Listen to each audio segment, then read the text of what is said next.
तो मैं बंगाल विजिट पे था, और बंगाल में जो हमने हाल देखा है, इतना बुरा हाल है उस स्टेट का कि इंडिपेंडेंस के इतने साल बाद भी नल में पीले कलर का पानी आता है। आप सोच करके देखें वो किस प्रकार का जीवन वहां पे गुजर रहा है लोगों का, डर के माहौल में, जहां पे टीएमसी, लेफ्ट और इलीगल रेडिकल्स तीनों मिलके इतने सालों से इनको परेशान कर रहे हैं वहां के लोकल लोगों को। बहुत ही दयनीय परिस्थिति, जहां पे लोग अब थक चुके हैं, लड़ाई लड़ लड़ के थक चुके हैं। ब्रूटैलिटी इतनी है कि अगर आप कुछ नेशनल या pro Bharat, pro government, central government कुछ अगर बोल भी दें तो आपकी पिटाई हो जाए। मतलब इस प्रकार का व्यवहार है वहां पे, ब्रूटल, कि आप सोच भी नहीं सकते। आपके सामने आपके घर की महिलाओं का रेप होगा। आप सपोर्ट करके देखें बीजेपी को या सेंट्रल गवर्नमेंट को, ये इस प्रकार का ब्रूटैलिटी होता है वहां पे। और ये ममता दीदी और पूरा उनका लोकल एडमिनिस्ट्रेशन, पूरा पूरा पुलिस सेटअप इसी स्ट्रक्चर में सम्मिलित किसी ना किसी प्रकार पे, किसी ना किसी लेवल पे। इलेक्शन के दिन बताया जाता है कि पुलिस, लोकल पुलिस खुद ताला लगाती है गेट पे कि कोई वोट देने नहीं जाएगा। समझ रहे हैं? कोई वोट देने नहीं जाए। अच्छा, जो वोट देने जाता है उसके हाथ पैर काट दिए जाते हैं, मार डाला जाता है उनके घर के लोगों को रिजल्ट के बाद। तो इस प्रकार के वातावरण में कोई कैसे अपना वोट देगा? बाय द वे, सरकार ने, ईसी ने पूरा प्रोफेशनल तरीके से एसआईआर किया है लिस्ट। इलेक्शन में जो भी वोटर लिस्ट में से जो लोग गायब हैं, ताला लगा के चले गए, अब वो उनका एसआईआर कैसे हो सकता है जब वो ताला लगा के चले गए? तो उनको लिस्ट से निकाला जा रहा है। टोटल अभी तक 58 लाख ऐसी एंट्रीज आई हैं जो मरे हुए लोग, एग्जिस्ट ही नहीं करते। ओके, एग्जिस्ट ही नहीं करते, वो लोग वोट दे रहे थे। मतलब टीएमसी बूथ कैप्चर करके, लेफ्ट के लोग बूथ कैप्चर करके वो मरे हुए लोगों के आईडी कार्ड से वोट कर रहे थे। इलीगल्स अलग, मरे हुए अलग, और वोट काउंटिंग में जो धांधली होती है वो तो पूरी अलग। ऊपर से घर के बाहर ताले लगा दिए जाते हैं पूरी सोसाइटी के, कोई वोट देने ना जाए, और जो गया उसके खिलाफ, उसके परिवार के खिलाफ ब्रूटल एक्शन रिजल्ट के बाद। ये इस प्रकार की निर्मम तरीके की मतलब नर्क में जीना जिसे आप बोल सकते हैं। और मतलब मैं तो जैसे ट्रैवल किया तो मैं बता, ये कौन सी गली है, तो बता रहे थे ये स्टेट हाईवे है। मतलब गली के साइज का स्टेट हाईवे है। आप समझ रहे हैं क्या हाल है उस स्टेट का?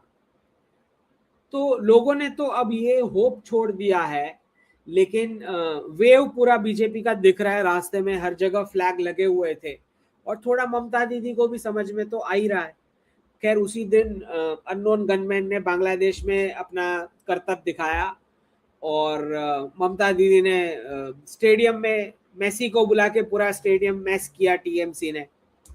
तो धीरे धीरे ये एक्नॉलेजमेंट तो ममता दीदी को भी आ रहा होगा कि गुजरात आ रहा है बंगाल के अंदर, और आके ऐसा हाल करने वाला है। नेक्स्ट ईयर और भी बड़े प्लान्स हैं। तो धीरे धीरे अगर एसआईआर का लिस्ट, जैसे अभी 58 लाख लोगों को वोटर लिस्ट से बाहर किया गया है, मरे हुए हैं, नहीं एग्जिस्ट करते, इलीगल है, व्हाटएवर, और ये नंबर ऊपर जाएगा। कुछ लोगों का ये कहना है 1 करोड़ ऐसे घोस्ट वोटर्स लिस्ट में आ सकते हैं बाय द टाइम इलेक्शन आ जाए। मतलब 1 करोड़ फेक वोटर्स, समझ रहे हैं? Fake voters 1 crore.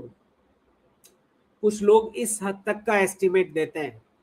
तो आप सोच के देखें कि कितना कितना धांधली होता था इनके इलेक्शंस में। समझ रहे हैं?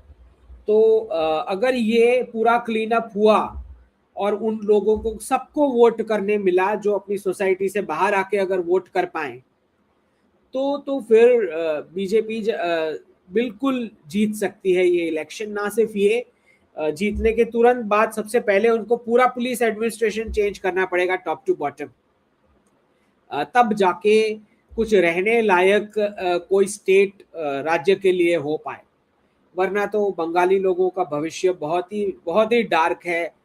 जो मैं देख के आया हूँ उस हिसाब से बता रहा हूँ। इतने स्किलफुल और प्यारे लोग हैं, मुझे बहुत सारी बंगाली स्वीट्स भी खिलाई। वैसे ही मैंने उतारना था बॉडी, लेकिन स्वीट्स खाए जा रहा हूँ मैं। तो बहुत ही अच्छे लोग हैं, लेकिन मतलब सच में आपको बैड फीलिंग आती है उनको देख के कि भाई इनके साथ क्या क्या हुआ है। कंटिन्यूअस इनका लड़ाई चल रहा है, मतलब पार्टीशन।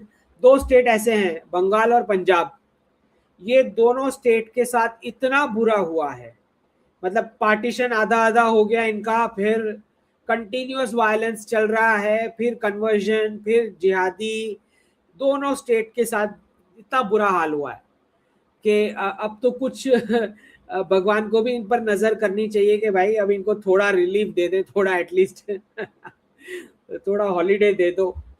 तो देखते हैं नेक्स्ट इलेक्शन अप्रैल में है। क्या वो प्रेसिडेंशियल रूल के अंडर होगा, किस प्रकार से होगा। अच्छा, कुछ ऐसा नहीं है कि सारे ऑफिसर्स खराब होते हैं, कुछ जेन्युइन ऑफिसर्स भी होते हैं, लेकिन वो जेन्युइन ऑफिसर को एग्जाम्पल दिया जाता है कि देख तेरे पुराने वाले जो ऑफिसर थे उसके शरीर के इतने टुकड़े किए गए, तुझे वो झेलना है, तेरे फैमिली मेंबर के साथ ऐसा होगा। तो ऐसा नहीं कि सारे ऑफिसर्स गवर्नमेंट के करप्ट होते हैं या जिहादी है, पर जो अच्छा भी है उसको भी धमकाया जाता है कि भाई तेरा छोटे छोटे टुकड़े कर देंगे तेरे शरीर के। इस प्रकार से धमकाया जाता है, लिटरली ब्रूटल ब्रूटल पॉलिटिक्स। ये उसी प्रकार की जो हम केरला में देखते हैं। अच्छा, थोड़े थोड़े एरिया से आप जाओगे तो आपको दिखेगा कि हर जगह लकी ड्रॉ वाला टेबल लेके बैठ गया है। मतलब ये कॉमन है, केरला और बंगाल के अलावा आपको कहीं पे ऐसा नहीं दिखेगा। मतलब 1 किलोमीटर के अंदर तो कितने होंगे लकी ड्रॉ वाले सारे। मतलब ये क्या चल रहा है, कोई इकोनॉमिक एक्टिविटी नहीं है, there is no economic activity. तो लकी ड्रॉ के वो टेबल लेके बैठ गए हैं। ये सेम टू सेम चीज आपको केरला में दिखेगी, सेम, क्योंकि वही वही सेम ब्रूटल पॉलिटिक्स, सेम हालत। तो एक सीट केरला में आई, उसमें भी इन्होंने इतना वायलेंस किया, जो लोग सेलिब्रेट कर रहे थे उनको ऊपर हमला किया सीपीआई वालों ने केरला में, जिहादियों के साथ मिलके। तो यही यही कुछ जो बंगाल में होता है, same to same formula Kerala में होता है। तो बिहार इलेक्शन इसलिए भी महत्व रखता है क्योंकि बंगाल की बॉर्डर से सारे रेडिकल्स बिहार आने, बाजू के स्टेट को खराब करते हैं ये लोग। दरवाजा खोला जाता है लेफ्ट के द्वारा, फिर वो घुस जाते हैं बाजू के स्टेट में। जैसे कर्नाटका के सदर्न पार्ट में केरला का इन्फ्लुएंस अब आना शुरू हो चुका है, वही रेडिकल इलीगल्स और ये सब। बिल्कुल वैसे बिहार में भी पिछले दरवाजे से बंगाल से सारे रेडिकल्स इलीगल्स घुस रहे हैं। उस स्टेट का भी वही हाल करेंगे अगर समय रहते सतर्क नहीं हुए। तो अच्छा हुआ है कि बिहार में ये इलेक्शन रिजल्ट पॉजिटिव रहा। अब बिहार के होम मिनिस्टर जो सम्राट जी हैं उनको बड़ा चौकन्ना रहना पड़ेगा, क्योंकि ये सारे के सारे बिहार में घुसेंगे। जितने इलीगल्स भगाए जा रहे हैं, देखिए एसआईआर चल रहा है बंगाल में, लेकिन इलीगल्स कहां भागेंगे, सारे बिहार भागेंगे पकड़े जाने के डर से। और जो कुछ वापस बांग्लादेश जा रहे हैं वो इलीगल्स, उनका तो चलो एक रेटिना स्कैन और थंब प्रिंट हो रहा है, तो जो इलीगल्स वापस बांग्लादेश जाना चाह रहे हैं उनको तो दरवाजा खोल के जाने दिया जा रहा है, लेकिन उनका बायोमेट्रिक रिकॉर्ड ले लिया गया है। मतलब अब वो वापस आएंगे तो पकड़े जाएंगे, क्योंकि बायोमेट्रिक रिकॉर्ड है कि तुम इलीगल थे और चले गए थे, अब वापस कैसे आ गए तुम। तो ये एक अच्छा काम हुआ है बॉर्डर पे कि वापस भेजते समय सबका बायोमेट्रिक ये रिकॉर्ड रखा जा रहा है, थंब का और रेटिना का।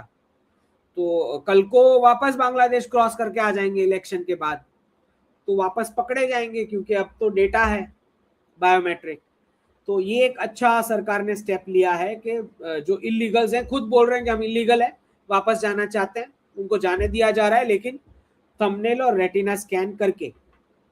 ये एक अच्छा इनिशिएटिव सेंट्रल गवर्नमेंट ने, बीएसएफ ने वहां पे लिया है।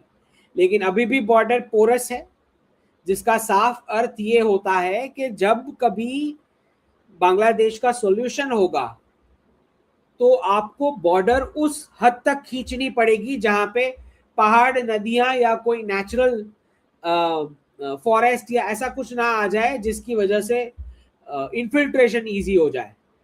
तो आपको बॉर्डर उस पार तक लेके जानी पड़ेगी। अगर आपको रियल वाली सुरक्षित बॉर्डर चाहिए तो आपको बॉर्डर खींचनी पड़ेगी। वैसे ही काफी आए हुए हैं बांग्लादेशी हिंदू बांग्लादेश से, जिन्होंने कभी पार्टीशन के लिए सपोर्ट तो किया नहीं था, वोट उनको तो नहीं चाहिए था पार्टीशन, तो उनके हिस्से की जमीन भी तो हमें वापस लानी है। ये भी तो हमारा दायित्व भारत सरकार का बनता है कि हम खाली हिंदुओं को वापस, बांग्लादेशी हिंदुओं को वापस भारत लेंगे तो उसके प्रपोर्शन की जमीन भी लेके आए वो। करेक्ट, ये दायित्व सरकार का बनता है बॉर्डर चेंज करने का और उतना हिस्सा वापस लेने का बांग्लादेश से। तो बहुत सारे strategic goals medium term, long term Bharat सरकार के लिए बन चुके हैं, क्योंकि यूपीए सरकार और पिछले वाली सरकार ये सब इनके माथे डाल के गई है, ये सारे प्रॉब्लम्स जो अब इनको सॉल्व करने पड़ेंगे। समझ रहे हैं?